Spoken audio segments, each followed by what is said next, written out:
Welcome back my channel. সবাইকে জানাচ্ছি আমার চ্যানেলের পক্ষ থেকে আন্তরিক শুভেচ্ছা অভিনন্দন। আজকে আমি শাপলা ফুল দিয়ে পাকোড়া তৈরি করে দেখাবো।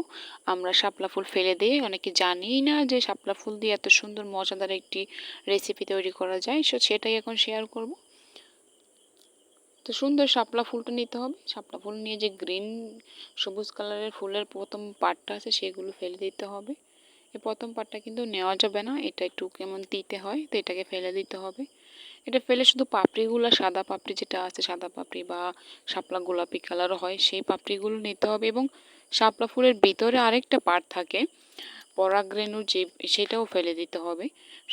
শুধু পাপড়িগুলো নিতে হবে, সবুজ কালার এবং ভিতরে দুটাই ফেলে দিতে হবে, এটা ফেলে দিতে হবে। তো এভাবে আমি প্রত্যেকটা শাপলাকে সারিয়ে সুন্দর করে বেছে নিব শুধু পাপড়িগুলো। এই যে আমার পাপড়িগুলো নেওয়া হয়েছে, দেখতে কিন্তু দারুণ। এগুলোকে একটু ধুয়ে নিব, আমি ধুয়ে একটা জালিতে পানি ঝরতে দিয়ে দিব, জাস্ট অসাধারণ লাগে দেখতে।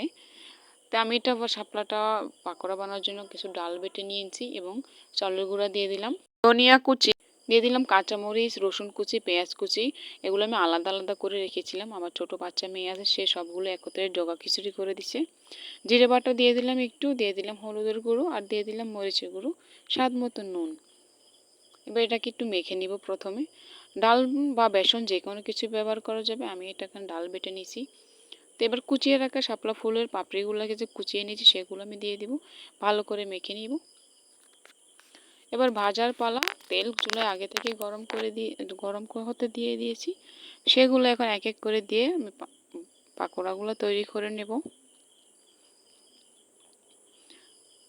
বেসন ব্যবহার করা যাবে, যে কোনো ডাল ব্যবহার করা যাবে। আমি এখানে মুগ ডাল দিয়েছি, আপনি মসুর ডাল, ছোলার ডাল দেওয়া যাবে, কোনো সমস্যা নেই, তাতেও ভালো টেস্ট আসে।